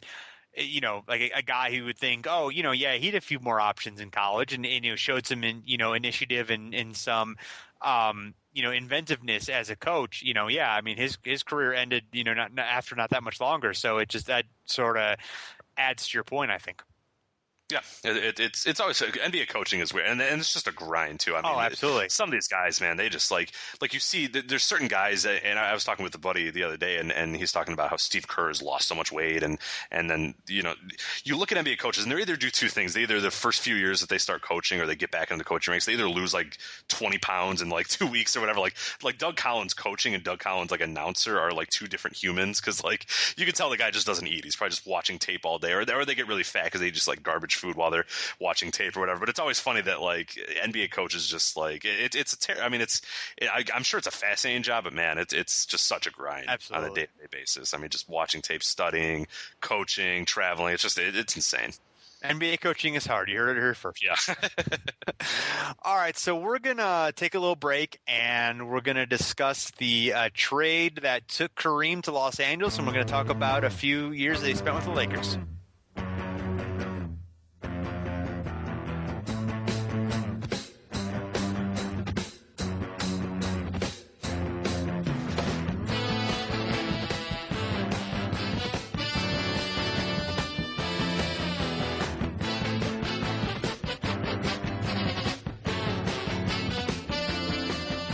We're back here on the Over and Back Classic NBA podcast. Now we're talking, obviously, Kareem Abdul-Jabbar in the 70s, and one of the biggest parts of the 70s and Kareem Abdul-Jabbar was his move from Milwaukee to the Los Angeles Lakers. And real quick here, going over the trade, and one thing I wanted to do is sort of look at the win shares and see who got the better of this trade, Jason. I don't know if it's been decided yet, but I think we right now are going to decide. Did the Bucks or the Lakers make out in this Kareem Abdul-Jabbar trade? Milwaukee acquired Elmore Smith, guard Brian Winters, and rookie, quote, blue chippers, this is from articles, blue chippers, Dave Myers and Junior Bridgman. So total win shares with Milwaukee for those guys, Smith had 9.5, Winters had 37.5, Myers had 13.4, and then Bridgman had 40.4. So pretty good. I mean, in total, they got 100.9 win shares out of all those guys. Kareem with the Lakers, though, 158.7. So I think...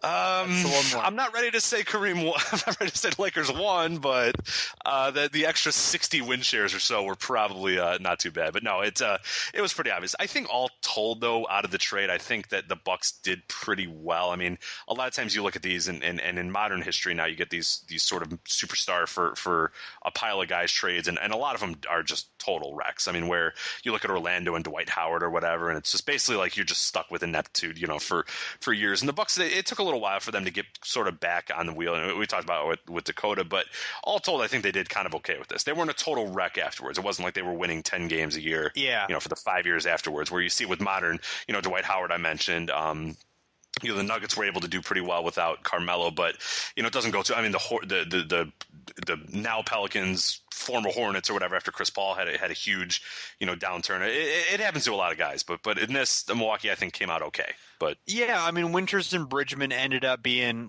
pretty good role players for them. Yeah. I mean, they weren't stars or anything, but you could definitely have done worse.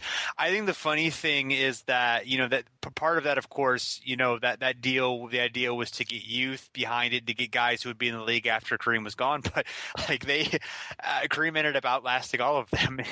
So that's they couldn't have known, right? Couldn't have known. Yeah, but a couple of them were rookies that year. So nobody knew, obviously. I mean, basically, there's there's a lot of good articles that kind of have recapped aspects of it, but there's a really good one from the LA Times in '87, actually Christmas of '87, where basically like kind of completely recaps, how Kareem ended up with the Lakers. And basically, I mean, the first meeting between, Wayne Embry, who was the GM of the Bucks by then, he was the first African American GM in the league, and other management with and Kareem and his representatives basically. Actually, I'm not even sure Kareem was at that, but Kareem's representatives were there, and it was basically like, they said like, hey, he wants to be traded.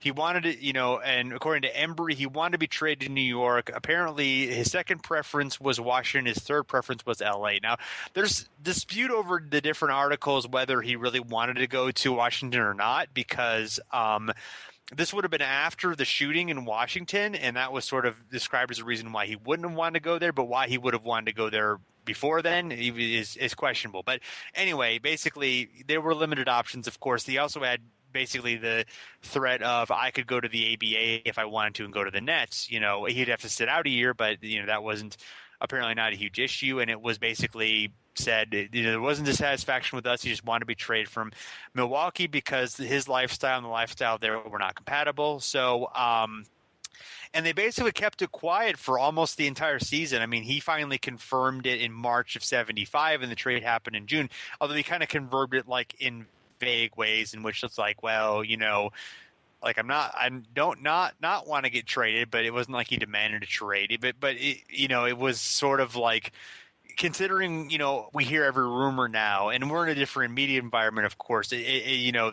No star player, Kevin Durant could not, request a trade now, and we wouldn't hear about it for a year. That's almost impossible to believe that. Right. I mean, there are obviously some front offices that are better ships than others, but the fact, it seems impossible in today's media environment that could possibly happen. No, I mean, God, we look for, and not only, I mean, today's modern media doesn't know, they create it on their own. Like the Kevin Durant going to Washington DC, and he's like, I haven't said anything. Like, why are you telling me? Or like, oh, somebody asked him and he didn't immediately say no, so that means like yes. It's we look for it now. Whereas I don't think, especially with stars, and especially in stars in cities that we just assume that they shouldn't be happy, and you know what I mean, where it's so out of the realm of possibility that Russell Westbrook and Kevin Durant could be happy in Oklahoma City. So we have to today or this week we had, Russell Westbrook, maybe he'll go to LA, and then like an LA, it's just there'd be no way it would last this long. Yeah, or a day, or I mean, they'd already be talking about it, prior. There'd be 10 Bleacher Report articles on, ways that Kareem can go to whatever team, and it's only the big markets or whatever. Yeah, no way. Sure. Although, this is of course like it's in a sense maybe the first time a superstar is asked out of a city, and that trade happening. I mean, Wilt was traded. He's really the only other franchise player who was traded. I know the first trade was the Warriors basically like, we're losing with you, we might as well trade you. And then right. I don't remember the trade to the Lakers, the circumstances there, if that was more on Wilt or so. But Wilt was older by then anyway. I mean, this is Kareem's prime essentially. So anyway, the trade happens. He ends up with the Lakers. They, of course, having traded 4 players, young players, they're kind of in a rebuilding situation a little bit anyway. Coming out of the, West is retired, of course. Chamberlain is retired, so they're kind of rebuilding. They do still have Gail Goodrich, but he's 32 at this point, so he's older. Lucius Allen is there, of course, Kareem's teammate in his third stop now. But there isn't really a whole lot of other than that. Those are the only 3 above average players. They have Cassie Russell, who's 31, who's a decent role player, but getting older, obviously. And they have a young Kermit Washington who hasn't really figured things out yet. They also have a 30-year-old Pat Riley who plays 23 minutes and has a 7.4 PER. So, so that's always fun. I forgot that Pat and Kareem actually played together. Yeah, no, I didn't know that. Yeah. I mean, I knew they played, at the same time, but I didn't know they actually played on the Lakers together. So, Now they actually finished 40-42 and missed the playoffs, and the Bucks finished 38-44, and they make the playoffs because they won their division. So, that's kind of funny. But sort of a strange year. That wins your division. God, jeez. So, not only just sneak in because like there's not enough playoff teams. No, they won their division with that record. That's right. Unbelievable. So, and it's kind of odd because this year, kind of the previous year, and through the end of his Lakers tenure, I mean, he has the least amount of team success despite being ages 27 to 31. Yeah, like his career path did not follow, kind of what you expect. I mean, he I wouldn't say peaked, but he had so much success so early and just these unbelievable seasons. He's winning all these MVPs. I mean, we haven't even really mentioned the fact that he won 3 MVPs. Oh, he was racking up MVPs during all the time. He won 3 MVPs in 5 years. He won MVPs in 71, 72, 74, and is let's see.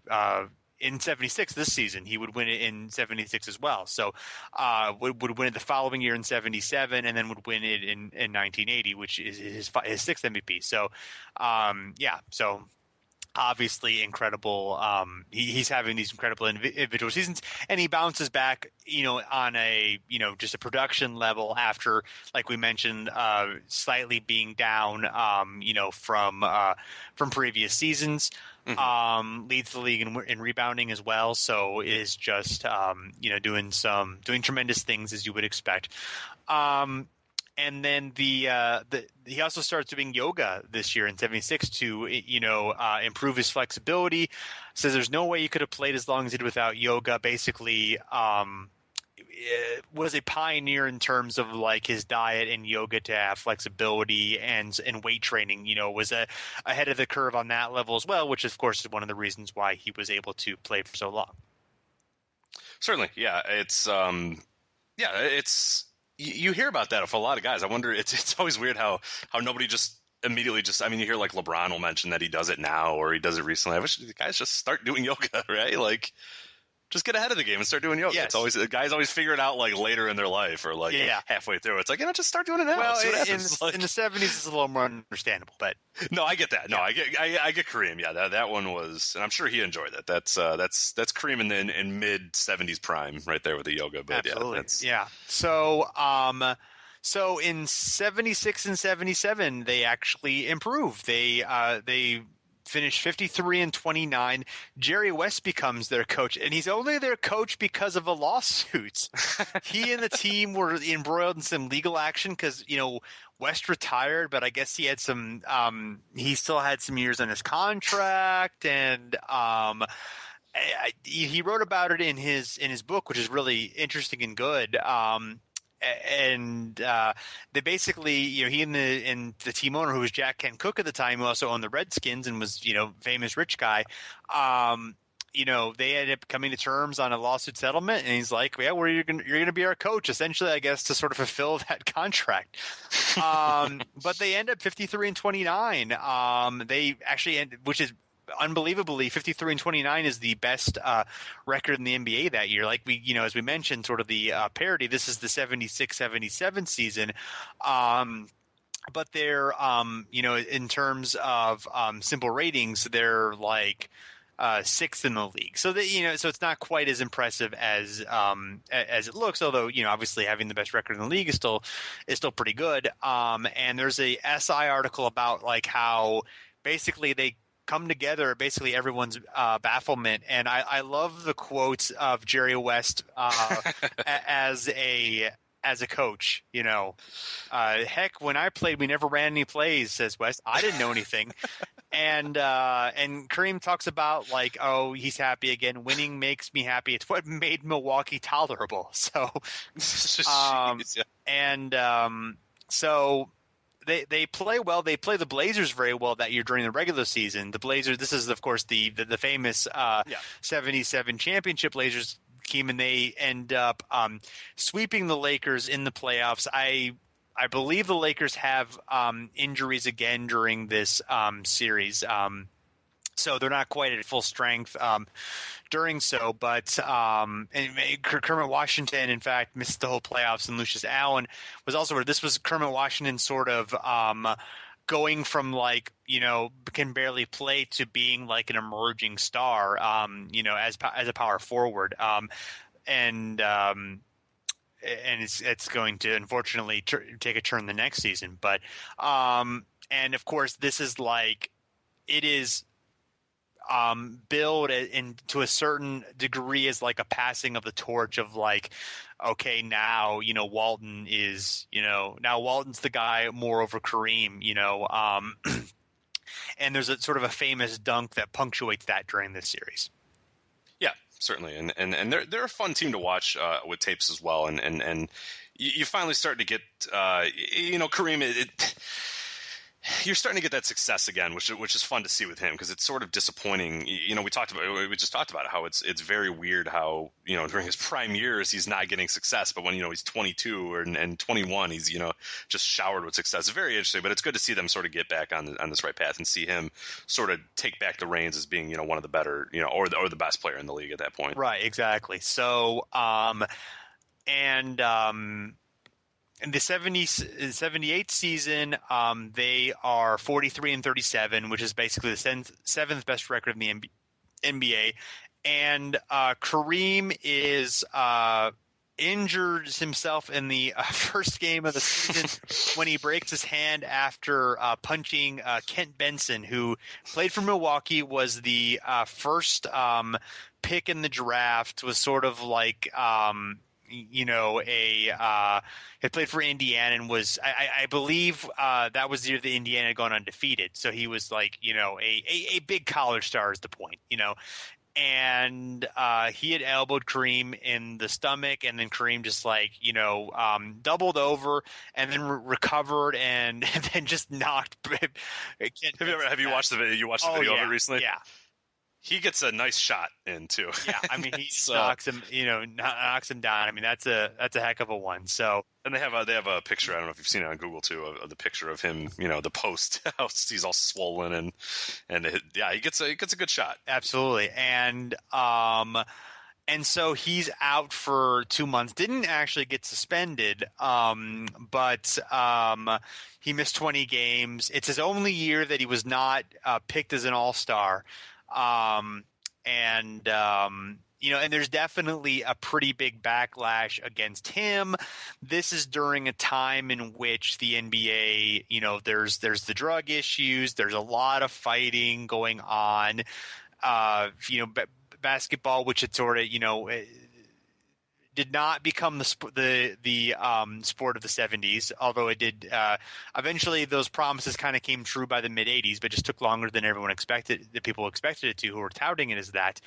And it adds some turmoil. And then right after Kareem gets back, 23 games, in fact, there's the infamous Kermit Washington and Rui Tomjanovich fight that is for.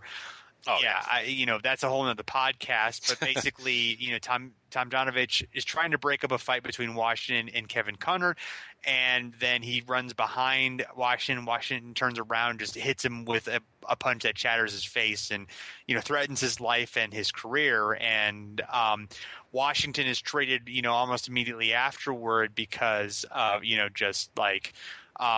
and Kareem says just the idea that they couldn't have him and Kermit together because of just the backlash because of both of them in the fighting and the perception that they both have. So this is kind of like maybe a bottom point for Kareem's perception among the media, maybe some of the fans too. So So they end up falling in the first round of the Sonics.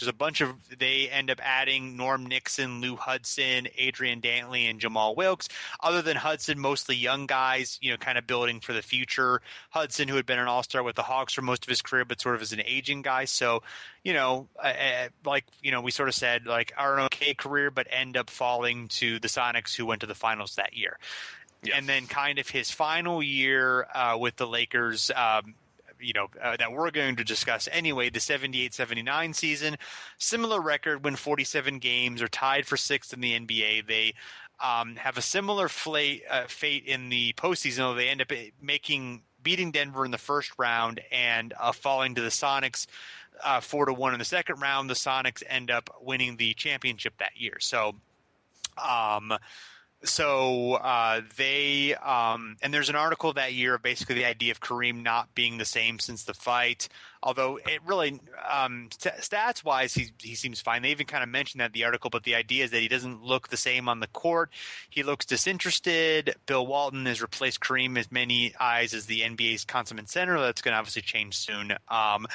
And then there was they talked to a player Charlie Scott, who played with the Lakers the year before, basically didn't like West's philosophy, and his quote says, "In LA, we had 22 seconds to get Kareem his skyhook. If we couldn't, we had 2 seconds to try something." Which, you could see that, especially with like Jerry West not being an experienced coach. Like, you could see that the playbook probably wouldn't be that interesting, and you kind of give Kareem the ball. Kareem good. Right. Which, obviously, it makes sense to design your offense around Kareem, but there's obviously limitations to that. And you look at something like with the criticisms that like somebody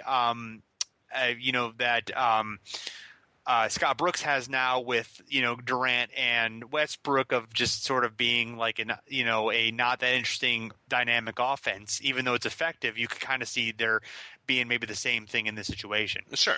Or it's just too easy to give that guy the ball and let him sort of operate in the sense with Durant and Westbrook, where they just, you could totally see that. And you mentioned a little bit in our show notes here about the roster turmoil was ridiculous. They had 37 teammates in these first 4 years for Kareem. I mean, just couldn't get anything together, and just a very odd, weird mix of a team that just thankfully, I think things are going to turn around okay for LA. But in this period, just very odd. And you're seeing, statistically, Kareem is doing just as well or nearly as well as he was prior, but the success just isn't there. And you can see how sort of the narrative would sort of turn on him now, because here's a guy who had so much success in Milwaukee.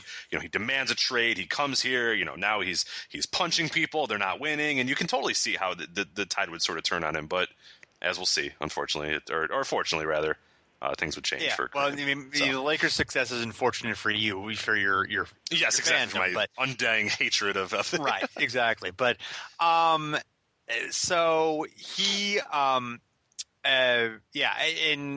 but they do sort of build a foundation for the future here, because this year they have Norm Nixon, who's an important player for this team. Jamal Wilkes, of course, who's in his fourth season to come over from the Warriors, who was big. Nixon was in his first season. Adrian Dantley was in his second season. He, of course, wouldn't stick around with the Lakers, but obviously became a great player in the 80s and, had that talent. And they also had Michael Cooper, who didn't play much as a rookie, but, of course, would be an important defensive specialist for the Lakers. So even though, they didn't have – they kind of had a mix of players who were kind of too old or too young around Kareem for the most part during the 70s. They're building that foundation that they're going to add with Kareem. So Dantley on the Lakers would have been a lot of fun. Yeah, well, there was sort of concern about him and Wilkes and Dantley overlapping. Yeah. And Dantley was always kind of like, he had that reputation where, like, individually, like, he seemed like an awesome player, but it was tough to get him to fit with other guys. There's sort of been some studies about that too, of just like him, maybe just needing to use too many possessions or whatever, even though he was like tremendously efficient with scoring and the free throw shooting, for whatever reason, it just was, even though he was on some very good Detroit teams and he was on some other good, some good Utah teams too. But for whatever reason, it just, even though he was a Hall of Famer, it just, maybe it wouldn't have worked, on those Lakers teams because, maybe he wouldn't have been able to fit into that role. Absolutely. I'm not sure. Yeah. But you're right. Imagining that, obviously, I mean, it would be, they'd already. I'm just going to extrapolate Adrian Dantley onto the Lakers. Sure. So there you go. So there. So I mean, the final successful playoff series they have, LA lost the first game to Denver, and Denver kind of got cocky, and Kareem didn't play very well in that first game. He kind of gets outplayed by Dan Ussel. But then in game 3, he had 29 points on 13 of 19 shooting, 16 rebounds, 8 assists, and 6 block shots in all 48 minutes of the game, and also swatted David Thompson's attempt at a game winner. center. So just has an incredible game there and kind of reminds everybody, even at age 32 or 31 or 32 at that point, he is still, he's still the man. So, and then of course, famously in the to close out the decade, he is in the movie Airplane, where he's of course the pilot in that movie. And Airplane is a satire film, and so there's kind of a famous scene. I mean, there's a lot of famous scenes in that movie, but one where there's a kid in the cockpit and he keeps like saying like, "Oh, you're Kareem Abdul-Jabbar. You're not, whatever his character's name is." And then finally he gets frustrated at, you tell your old man to drag Walton and Lanier up and down the court for 48 minutes and see how he likes it. Famous line. Yeah, because he says his dad calls him lazy and loafer, and it's funny because you sort of we talked about it where that narrative was kind of coming around. Exactly. Him. So and it's played up in that, and it's fun that Kareem kind of laugh at that. But yeah, he says, "Oh, well, you're not Kareem," but yeah, because my dad says Kareem, he's lazy and whatever, and then he snaps or whatever. Well, one of the classic moments of an awesome classic movie as well. Yeah.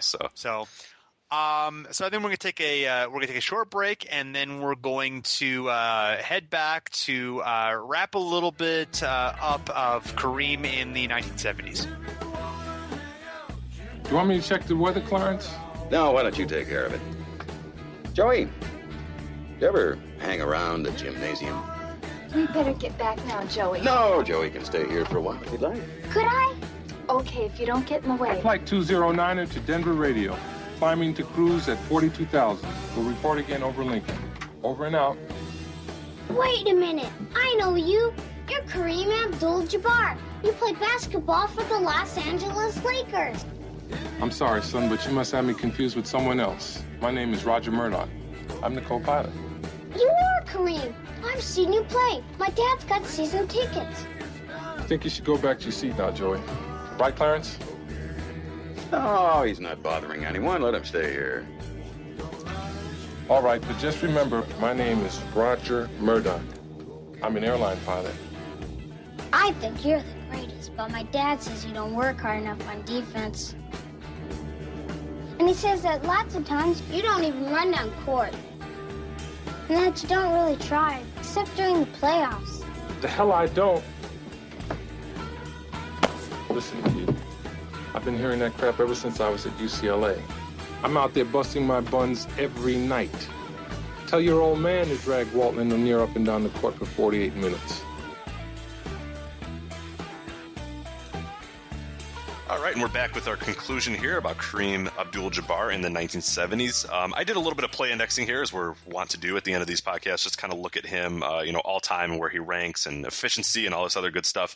A few things that came up here, and there's interesting. There was something that we'll get to here in a sec, but about maybe not we talked about the all-time great, and maybe we can talk about that a little bit, where sort of we would put him in the all-time greats. Obviously we didn't do a whole career retrospective here, just the 70s, but I think we're able to do that. We'll go back into the 80s and 90s sometime soon. But a few things here about Kareem. He's one of 11 players all time to have 10,000 points in his first 5 seasons, which is incredible.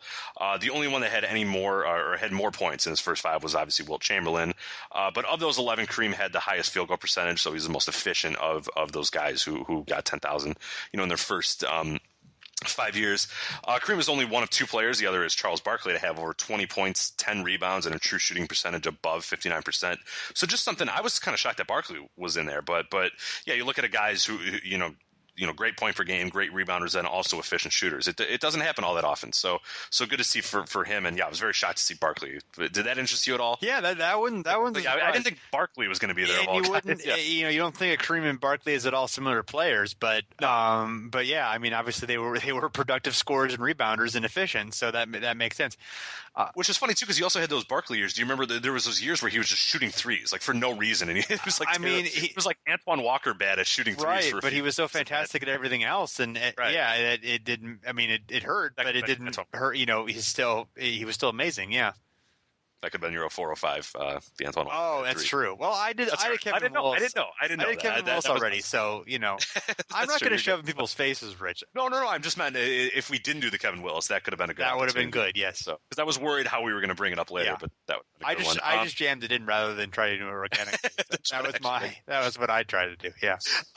One thing that was kind of interesting, and I did want to have a bigger discussion maybe when we're done with this segment here, is Kareem only has 2 of the top 30 PR seasons of all time. He ranks 19th and 29th. Here's how he's kind of comparable to other guys in this top 30. Wilt Chamberlain has 3 in the top 30. LeBron has 6. Michael Jordan has 7. David Robinson has 2. And then Shaq only has 5. What is worth noting, though, is he did, however, lead the league in PR 9 different times. So while he might not have the gaudiest PR numbers that would rank, kind of all-time top 30, he led his league, and he obviously led his contemporaries. But we can have a discussion about PR, maybe in another podcast or later here. But that's maybe where you look at the limitations of the statistic in a lot of ways, because he led his league. Blocks weren't counted for a few of the years. Offensive rebounds weren't necessarily counted. There's things that I think probably factored into that, but I think he's still worth having a discussion of the best of all time, even if PR doesn't say the same. Another stat that I think does reflect very well on Kareem is win shares per 48, which we use very often, in this podcast. He has the first, second, and fourth highest win shares per 48 of all time, and then he has 4 in the top 30. Only Michael Jordan has more with 6. So that's where we see a PR might not rank him as high, but a win shares per 48 definitely does. And oh, Jesus. Okay. Dog cameo. Walking by the door, and that is not okay, apparently, in my apartment complex. Okay, we got it. We're almost done with Kareem, I promise. So a note that you sort of mentioned at the top of the show, but you really have to it's unbelievable to think about again is Kareem and his success. The individual success and the team success that Kareem Abdul-Jabbar had is unbelievable. His teams won titles in 71, 80, 82, 85, 87, 88, and then he lost NBA titles in 70, 72, 74, 77, 79, 83, 84, 89. Yeah, they lost to that was years they lost to NBA champs. So so they went to the finals 10 times. So it wasn't every year of those, but yeah, they lost to the NBA champs in those seasons.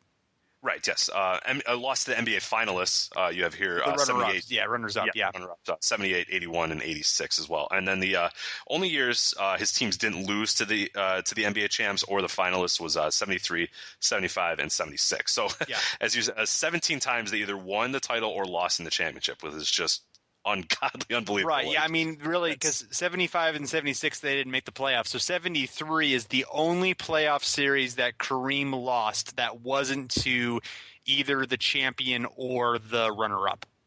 Unbelievable. Just that's like... and that's that. I don't think that's just a coincidence. No, I don't. Safely there's some luck involved in that, but that I think that says something. Yeah, that's pretty telling. A few other notes here. Kareem's team won 60-plus games 8 times and 53-plus games 15 times. So really just unbelievable success. And then thankfully, Basketball Reference recently added value over replacement player to their pocket of statistics here. And he has the best seasons by a center in that category, and then 3 of the top 5 and then 6 of the top 20. So obviously this is only calculated since 73, 74. But yeah, pretty interesting that we see kind of PR doesn't rank them all as that well. Win shares per 48 ranks them very well, and the value over replacement player obviously ranks them very well as well. So very interesting to see how kind of the advanced stats look at Kareem and how you can sort of judge him all time. But what are your thoughts? I mean, just really quick. I mean, obviously I think that's time for a bigger podcast. But you mentioned at the top. I mean, he's a guy that should be in the conversation, certainly. Yeah, I mean, I think the big things with him are, I mean, he has an incredible peak. I mean, he just has some of the great individual seasons of all time, and a stretch of them. Those 6 MVPs, and I think 5 of them in 7 or 8 years, and 6 of them in 1 decade. So he was a great player at his peak. I mean, all those NBA first teams and no one matches. I don't know if there's anybody who matches or who exceeds that. There are players who may match that and be at that similar level for that time, but nobody beats him there. He has 6 titles. He was the first or second most important player in at least 4 of those titles. I mean, he was 87 and 88. He was important, but he was, less important. I mean, Magic was clearly the best player on those teams. The other teams, he was still, they went through him.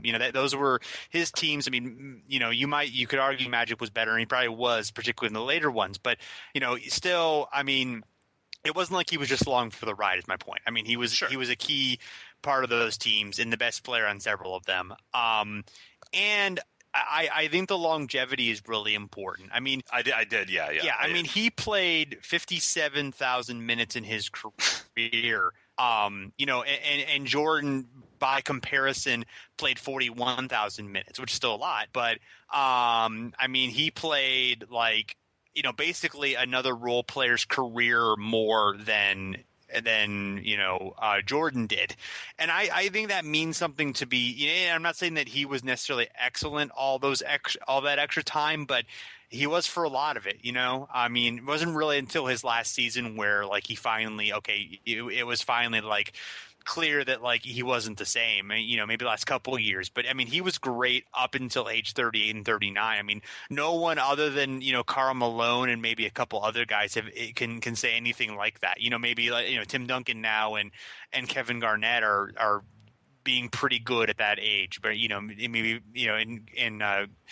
in Duncan's case, still great. So, I think those things kind of have to be considered. I'm not saying Kareem necessarily beats Jordan. Like I said, I think we can have a bigger conversation about that in a different podcast. But I think those are sort of some things to think about when you're compared. I mean, that longevity and what it means, and to be great for that long, or maybe you put maybe Jordan's 12 best seasons are a bit better than Kareem's next 12 best seasons. But if you say between season 13 and 17 or whatever, however long Jordan played. I think you can just, if you look at it in some different ways, I think there's some conversations that are worth having there. And then there's other players I think who are in that conversation as well. Not just those two, but I mean, those are, I think, two that may have the strongest case.